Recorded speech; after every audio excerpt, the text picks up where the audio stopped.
कर्मचारी हैं, 11 फरवरी को हमें वहाँ से रिलीव कर दिया गया। एक्शन ने ये कहा कि तुम्हें तनख्वाह पब्लिक हेल्थ से मिलेगी, 1 साल के लिए हम डेपुटेशन निगम में जा रहे हैं। उसके बाद एक्शन जो हमें वादे किए थे वो सब झूठ निकले।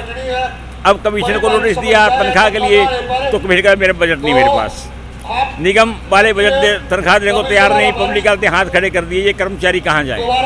अब ये महीना है, इस महीने में सब कर्मचारी खर्चे हैं। कोई वीट लोन कलंग लेनी है, किसी ने बच्चों का एडमिशन करवाना है, घर के खर्चे होते हैं। और सब कोई कर्मचारी ऐसा नहीं है जिसने बैंक से लोन ना लिया हो। बैंक से लोन या कंज्यूमर लोन लिया, उनकी किस्तें होती हैं 2 तारीख और 5 तारीख। कितने कर्मचारी डिफाल्टर हो गए, कितने कर्मचारी को सिविल खराब हो गया। निगम का क्या गया?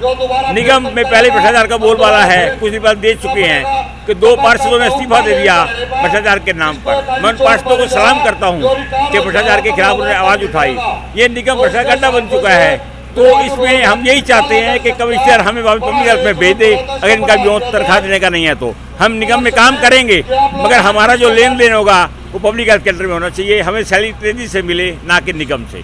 इसलिए धरना दिया हमने, और जब तक हमारी मांग पूरी नहीं होगी ये धरना चलता रहेगा। हम जनता के सहूलियत को देखते हुए अभी ढीले पड़े हुए हैं।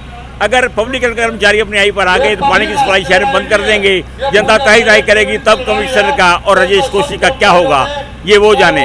मगर हम पब्लिक की सहूलियत को देखते हुए अभी ये कदम नहीं उठा रहे हैं, पानी की सप्लाई को बंद नहीं कर रहे हैं। अगर ये हमें मजबूर करेंगे तो हमें कोई कदम भी उठाना पड़ सकता है। उसके लिए जिम्मेवार ये नगर निगम कमिश्नर और राजेश कोशी होगा, पब्लिक कर्मचारी इसके जिम्मेवार नहीं होंगे। क्योंकि कर्मचारी को तनख्वाह नहीं मिलेगी, कर्मचारी बच्चे कैसे पालेगा, कर्मचारी घर के खर्चे कैसे चलाएगा, कर्मचारी बैंक की किस्तें कैसे भर लेगा। अब निगम में सैलरी मिलेगी, निगम वाले क्या करेंगे? हमारे जीपीएफ के पैसे काट लेंगे, मगर आगे जमा नहीं करवाते। ये भुगत भोगी हैं, करार में देख चुके हैं हम। पैसे कट गए, आगे जमा नहीं होंगे। डिफाल्टर घोषित हो जाएंगे हम, जो एडवांस ले रखा जीपीएफ से टाइम पे जमा नहीं होगा, वहाँ पे हम डिफाल्टर घोषित सरकार के हो जाएंगे।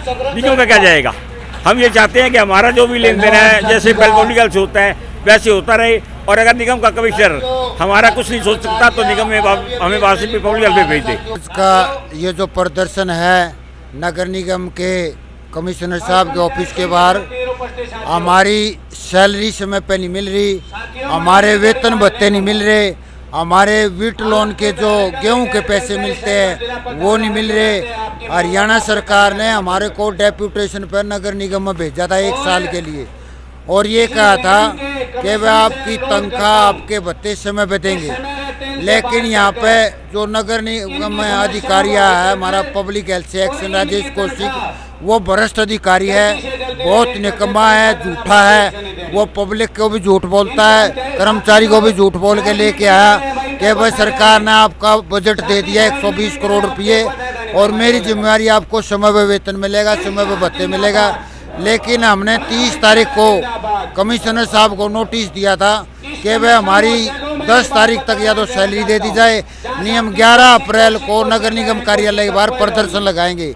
उसके एवज में साथियों कमिश्नर साहब ने एक चिट्ठी लिखी कि भाई हमारे पास ना तो आपकी लिस्ट है कितने कर्मचारी आए हैं, ना हमें बजट का पता आपकी 1 महीने की सैलरी कितनी बनती है, ना आपकी सर्विस बुक है, ना आपकी LPCI है, और ना ही हमारे पास बजट है, इसलिए हम आपकी तनख्वाह देने में असमर्थ हैं। तो ये जवाब मिलने के साथ साथियों कर्मचारी हमारा मायूस हुआ। हमने मजबूरी में आके यहाँ पे धरना लगाना पड़ा, और हमने बीच बीच में भी किया कि वे हमारा समाधान करो लेकिन ये भ्रष्ट अधिकारी जो है ना साथियों, ये 10 फरवरी को यहाँ ज्वाइन किया था। 10 फरवरी से पहले पब्लिक हेल्थ में जो लेबर का बजट आया था ना, उस बजट को भी खा गया साथियों। 25% कमीशन के हिसाब से ठेकेदार की पेमेंट कर दी, कर्मचारी तनख्वाह नहीं दे के आया। उसी तरह अब यहाँ पे है, ये जितना भी बजट आता है सब ठेकेदारों के साथ मिलकर खा जाता है। और पब्लिक हेल्थ में जो कोविड-19 लगा था ना, उस टाइम पानी के अंदर एक दवाई डाली जाती है, 1 साल से वो दवाई नहीं डली। ठेकेदार के साथ मिलकर 5 लाख रुपये महीने का घोटाला कर गया ये अधिकारी, आज तक को पूछने वाला नहीं है। हमें अब पता लगा कि भाई इसी किस्म के घोटाले करता है। हमारी सरकार से मांग है इस अधिकारी के खिलाफ कार्रवाई हो, हमारी से समय पर वेतन दिया जाए, भत्ते दिए जाएं। ये और हमारे को अगर समय पर वेतन नहीं दे सकते तो हमारे को वापस हमारे पब्लिक हेल्थ विभाग में भेजा जाए। धन्यवाद। कमिश्नर साहब से नहीं मिले, हम 4 दिन से लगातार चक्कर काट रहे हैं, कमिश्नर साहब नहीं मिले, मजबूर में हमने ये धरना लगाना पड़ा।